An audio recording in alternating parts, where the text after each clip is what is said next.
শোভাযাত্রায় সামিল রাজ্য বিজেপির মুখপাত্র রাজশ্রী লাহিড়ী। বিশালাক্ষী মন্দির পরিদর্শন এবং চুরি হওয়া দেবমূর্তিগুলি উদ্ধারের দাবি তুলে ধরেন তিনি। উল্টো রথযাত্রা উপলক্ষে শুক্রবার সন্ধ্যায় বীরভূমের নানুরেই এসে রথের দড়িতে টান দিলেন রাজ্যের বিজেপির মুখপাত্র রাজশ্রী লাহিড়ী। ধর্মীয় অনুষ্ঠানে অংশ নেওয়ার পাশাপাশি তিনি নানুরের ঐতিহ্যবাহী প্রাচীন বিশালাক্ষী মন্দিরটি পরিদর্শন করে মন্দির চত্বর ঘুরে দেখে তিনি প্রাচীন স্থাপত্য, টেরাকোটার কারুকার্য এবং ধ্বংসপ্রাপ্ত অংশগুলি পরিদর্শন করেন। আর এই সময় উপস্থিত স্থানীয় বাসিন্দা এবং বিজেপি কর্মীদের সঙ্গেও তিনি কথা বলেন। আলোচনায় উঠে আসে প্রাচীন বিশালাক্ষী দেবী মূর্তি চুরির প্রসঙ্গ। এরপর রাজশ্রী লাহিড়ী নানুর থানায় গিয়ে ভারপ্রাপ্ত আধিকারিকের সঙ্গে সাক্ষাৎ করে এবং চুরি যাওয়া দেবমূর্তিগুলি উদ্ধারের বিষয়ে তদন্ত শুরু করে। পাশাপাশি নিরাপত্তা এবং ঐতিহ্য রক্ষায় প্রয়োজনীয় পদক্ষেপ নেওয়ার আবেদন জানিয়েছে। পরে সাংবাদিকদের মুখোমুখি হয়ে রাজশ্রী লাহিড়ী বলেন যে নানুরের প্রাচীন ইতিহাস এবং সংস্কৃতি, ঐতিহ্য সংরক্ষণ এবং পুনরুদ্ধারের জন্য সকলকে একযোগে এগিয়ে আসতে হবে। এছাড়াও তিনি নিট পরীক্ষার প্রশ্ন ফাঁস নিয়ে আন্দোলন করা আন্দোলনকারীদের উদ্দেশ্যে কড়া বার্তা দিয়েছেন। কোন বিষয় নিয়ে নানুরে আসা? নানুর আসা রথযাত্রা, কিন্তু নানুর বলতে পশ্চিমবঙ্গ যে শুধু চড়াম চড়াম ঢাকের আওয়াজ, নকুলদানা, গুড় বাতাসা, বোমা এগুলো বোঝে নানুর মানে তো সেটা নয়। একদিন যার মুরজ মন্ত্রে নিমাই কণ্ঠে মধুর তান, ন্যায়ের বিধান দিল রঘুমণি, চণ্ডীদাসও গাইল গান। বাঙালিকে বর্ণনা করতে গিয়ে কৃষ্ণনগরের নদিয়ার দ্বিজেন্দ্রলাল রায় বঙ্গ আমার জননী আমার গানে এই চণ্ডীদাসের নাম করছেন। নানুর চণ্ডীদাস, বোমা নয়, বিদ্যা, শ্রীবিদ্যা, বিশালাক্ষী।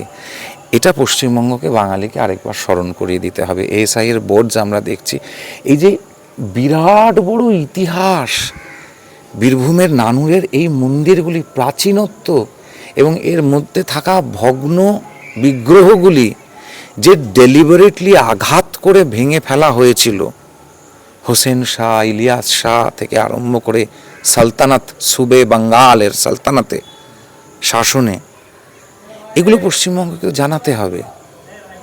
তার জন্য আসা, সেটা দেখতে আসা এবং আমাদের সাধ্যের মধ্যে থেকে আমরা পশ্চিমবঙ্গের সংস্কৃতি, এই আভিজাত্য, এই কালচার, এটাকে বীরভূমের নানুরের এই কালচারটাকে কিভাবে আবার করে তুলে আনতে পারি। এবং এই মন্দিরটা যে ব্যক্তিগত প্রপার্টি হিসেবে দীর্ঘদিন ব্যবহার করে রাজনৈতিক উদ্দেশ্য প্রণোদিতভাবে দখল রেখে এর ইতিহাসকে মানুষকে না জানতে দেওয়া, চেপে রাখা, এবং এই প্রাঙ্গণের অধিষ্ঠাত্রী মা বিশালাক্ষী, সেই মা বিশালাক্ষীর যে কুণ্ড, সেই কুণ্ডকে পর্যন্ত বিগত শাসকের আমলে বুঝিয়ে ফেলে জমির ব্যবসা, মাটির ব্যবসা, যে ব্যবসাই হোক, নানান ব্যবসা আছে, তো যারা এই বাঙালির প্রাচীনত্বকে পর্যন্ত ধ্বংস করতে চেয়েছে, আমরা বাঙালির সেই প্রাচীনত্বকে উদ্ধার করতে চাই,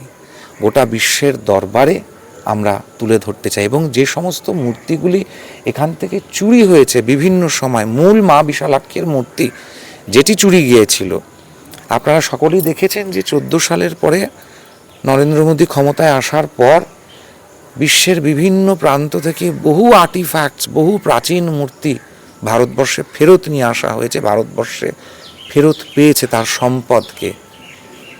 আমরা আশাটা তো রাখতে পারি যে মা বিশালাক্ষীও আবার ফিরবেন তার নিজের জায়গায়, চণ্ডীদাসের বিশালাক্ষী চণ্ডীদাসের জায়গায়, চণ্ডীদাসের বাড়িতে, চণ্ডীদাসের পুজো করা থানে আবার ফিরবেন। তার চেষ্টাটা করা, এই চেষ্টাটাও তো কেউ করেনি। এখান থেকে রবীন্দ্রনাথের নোবেলও চুরি গিয়েছে, এখান থেকে মা বিশালাক্ষীর প্রাচীন মূর্তিও চুরি গিয়েছে। আমরা চেষ্টা করি কোথাও যদি ফেরত আনা যায়। দেখা যাচ্ছে যে এটা পুরাতত্ত্ব বিভাগ অধিগ্রহণ করলেও সেভাবে কিন্তু নানা রকম বাধা বিঘ্ন বিপত্তি আছে। আদ্যপান্ত একটি হিন্দু অধ্যুষিত গ্রামের মধ্যে মাইনরিটির হোস্টেল তৈরি করার কোনো প্রয়োজনীয়তা এখানে আছে বলে তো আমার মনে হয় না, কিন্তু হয়েছে। তার সাথে সাথে নানানভাবে রাজ্য সরকার, আপনারা প্রত্যেকেই জানেন, প্রতিটি কাজে রাজ্য সরকার বাধা দিয়েছে।